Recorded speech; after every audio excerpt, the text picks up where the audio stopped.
जय श्री राम। बहुत बहुत स्वागत करता हूं आप सभी का एक बार फिर से आपके ही अपने YouTube चैनल। मैं पंडित आशीष शर्मा लेकर आया हूं मकर राशि के जातकों के लिए एक बहुत ही रोचक और बहुत ही अहम जानकारी।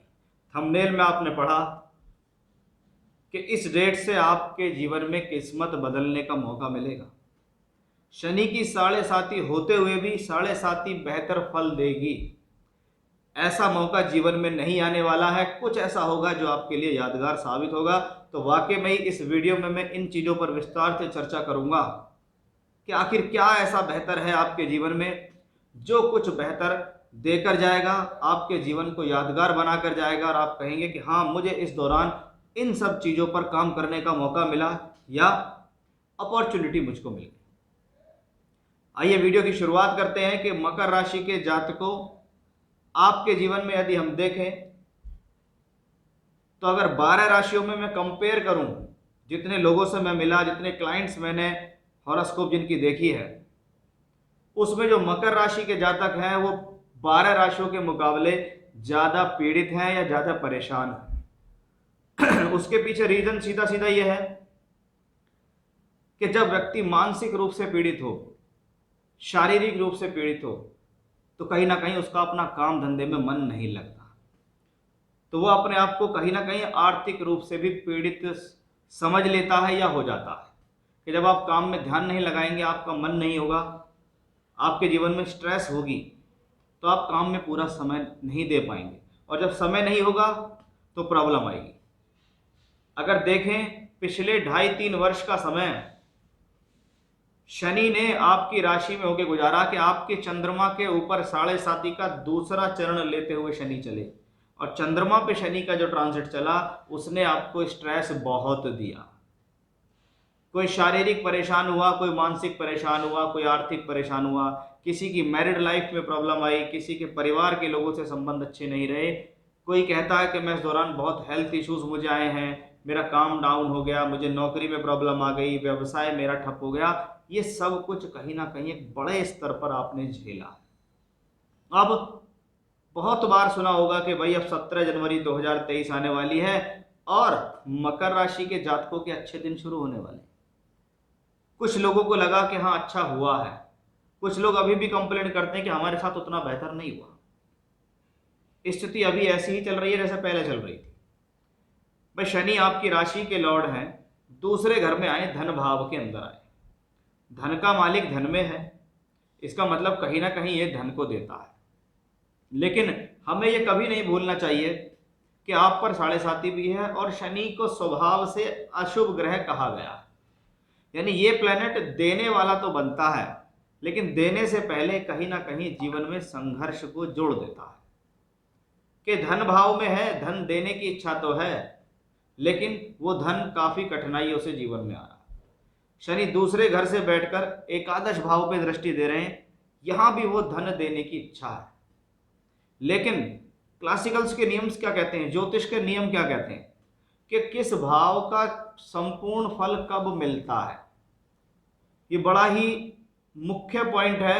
आप इस अपनी कुंडली में लगा के दे सकते हो, ज्योतिष में नियम पे लगा के दे सकते हो कि कौन सा भाव सबसे ज्यादा मजबूत कहलाएगा। ये हम कैसे देखें कि भाई जिस भाव का स्वामी और उस भाव का कारक उस भाव से संबंध बनाए तभी वो भाव मजबूत होता है। कि शनि दूसरे घर में तो है, लेकिन धन के जो कारक है बृहस्पति, उनका संबंध किसी भी तरीके से दूसरे घर से नहीं बना। इसलिए जनवरी से लेकर अप्रैल तक की स्थितियां आ गई आपके जीवन में, लेकिन कुछ बहुत खास दिखाई नहीं दिया। यानी धन के स्वामी होने के साथ साथ कारक जरूरी है। कारक का काम होता है किसी भी भाव की ब्यूटी बढ़ाना। घर तो बना लिया, मकान चिन लिया, ऊपर तक लेंटर भी डाल लिया, प्लास्टर वगैरह सब कर लिया, लेकिन इसमें ब्यूटी कहाँ से लाओगे? सुंदरता। वो सुंदरता कारक से आती है और वो कारक कौन है दूसरे घर का? बृहस्पति। धन का कारक कौन है? बृहस्पति। अब 21 अप्रैल की मध्य रात्रि को बृहस्पति का राशि परिवर्तन होगा। ये एक अहम डेट भी आपके लिए है और ये एक अहम मौका भी आपके लिए होगा, क्योंकि शनि दूसरे घर में बैठकर चौथे भाव पर दृष्टि देते हैं। चौथा घर भूमि जमीन जायदाद प्रॉपर्टी का है, यानी ये शनि कहीं ना कहीं आपके जीवन में चाहता है आपको सुख देना, आपको प्रॉपर्टी देना, आपको मकान देना, आपको धन देना, लेकिन उसको एक व्यक्ति की जरूरत है, उसका नाम है बृहस्पति, जो धन का कारक है। वो आपकी राशि से सुख स्थान में आ जाएगा। ये बात नोट करने वाली है कि आपकी राशि से सुख भाव में बृहस्पति आएगा और शनि की तीसरी दृष्टि बृहस्पति पे होगी, यानी अब शनि ने धन के कारक बृहस्पति से दृष्टि देकर संबंध बनाए। इसका मतलब है कि अब ये भाव कहीं ना कहीं प्रफुल्लित होगा। शास्त्र कहता है राशि से चौथे घर में शुभ ग्रह का गोचर शुभ होता है, खास तौर पे बृहस्पति ग्रह का गोचर हो तो ये सुख शांति के लिए अच्छा है, पारिवारिक स्थितियों के लिए अच्छा है। ये ग्रह कहीं ना कहीं आपको भूमि जमीन जायदाद प्रॉपर्टी वाहन इनसे रिलेटेड चीजों में फायदा दे देगा।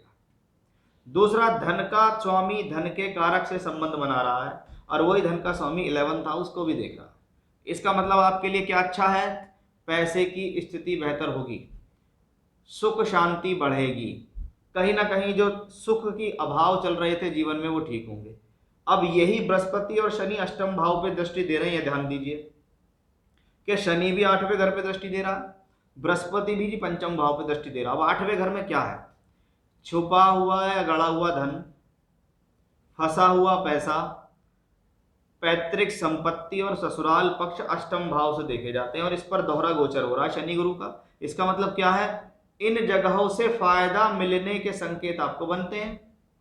यानी एक आपके लिए और बेनिफिट वाली चीज होगी कि अचानक से एक उन्नति का समय यहां से आ सकता है कि व्यक्ति सोचता है कि अगर परिवार में संपत्ति है, अगर ये पैतृक संपत्ति बिक जाए और इसका कुछ हिस्सा मुझे मिल जाए तो मैं अपने जीवन को आगे बढ़ा लूँ, प्लॉट खरीद लूँ, मकान खरीद लूँ, व्यापार में पैसा लगा दूँ, क्योंकि मेरे पास क्राइसिस है पैसों का।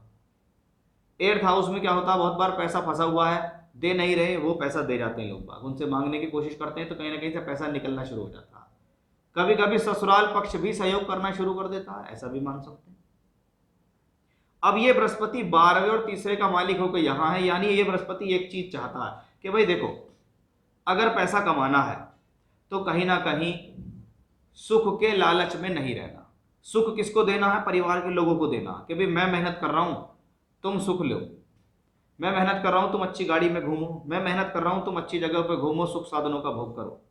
लेकिन आपको तो मेहनत करनी पड़ेगी, क्योंकि ये वो समय है जब तक जीवन में परिवर्तन नहीं लाओगे, जब तक जीवन के अंदर चेंजेस नहीं लाओगे, जब तक अपनी नौकरी या काम को बाहर से जोड़ोगे नहीं या विदेश से जोड़ोगे नहीं, तब तक लाभ नहीं मिलेगा।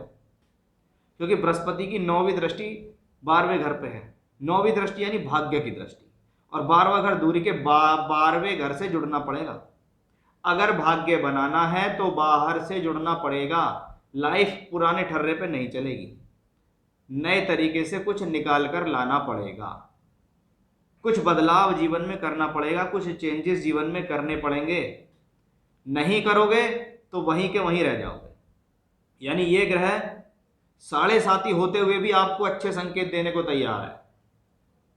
शनि भी ठीक है, बृहस्पति का भी गोचर ठीक है, लेकिन ये बृहस्पति कहता है कि लाइफ में ट्रैवलिंग्स बढ़ाओ, अपने आप को लोगों को दिखाओ कि मेरे अंदर ये टैलेंट है। इलेक्ट्रॉनिक मीडिया के माध्यम से, प्रिंट मीडिया के माध्यम से लोगों को दर्शाओ कि मेरे अंदर ये चीज है, मैं ये हुनर जानता हूं। आप देखिएगा मैन टू मैन आपकी पब्लिसिटी होनी शुरू हो जाएगी। व्यापार में है तो एडवर्टीजमेंट में घुस जाओ, नौकरी में है तो बाहर से जुड़ना शुरू हो जाओ, व्यापार कर रहे हो तो टूर ट्रैवलिंग्स एक्सपोर्ट इंपोर्ट से जुड़ना शुरू हो जाओ, अपने काम को विदेश से जोड़ना शुरू कर दो। तब देखो आपके जीवन में तरक्की होगी। क्योंकि सिर्फ ये कहने से कि मेरी मकर राशि में बहुत परेशान हूँ, शनि ने मुझे ऐसा कर दिया वैसा कर दिया, इन चीज़ों से कुछ हासिल नहीं होगा। इन कमेंट करने से भी कोई हासिल नहीं होगा, इन बातों को किसी से बताने से भी कोई हासिल नहीं होगा। हासिल होगा आपके करने से कि ग्रह देना क्या चाहता है वो समझो। अगर वो ग्रह ये कहता है कि चेंज करो, परिवर्तन करो, बाहर से जुड़ो, लाभ दूंगा, लेकिन आप एक चक्कर में लगे पड़े हो, नहीं मुझे तो यहीं रहना है, मैं तो घर के पास ही रहूँगा, मैं तो कहीं जाऊँगा नहीं, मुझे तो ट्रैवलिंग नहीं करनी है, तो भाई फिर रिजल्ट भी आपको ऐसे ही मिलेंगे और जो बाकी लोग इस बात को समझ जाएंगे वो इसका फायदा उठा लेंगे। तो बहुत ध्यान से समझाया मैंने आपको कि भाई आपके लिए बेहतर क्यों है समय, रीजन उसके पीछे क्या है, 7.5 होते हुए भी क्यों अच्छे ग्रहों की स्थितियां हमें रिजल्टदायक दिखाई दे रही हैं। उसके बारे में मैंने आपको स्पष्ट रूप से बताया, क्योंकि ये जो बृहस्पति है ये 10th हाउस को भी तो दृष्टि दे रहा है, यानी ग्रह कहीं ना कहीं आपके कर्म का विस्तार या बढ़ाव करने के लिए आया है। तो ये थी एक ऐसी जानकारी जो मुझे लगा कि मुझे आप लोगों को देनी चाहिए, क्योंकि मकर राशि के जातक काफ़ी प्रॉब्लम में या परेशानी में नजर आ रहे हैं। फिर से इसी प्रकार की जानकारी लेकर आपके सामने हाजिर होऊंगा, तब तक के लिए बने रहिएगा मेरे साथ। जय श्री राम।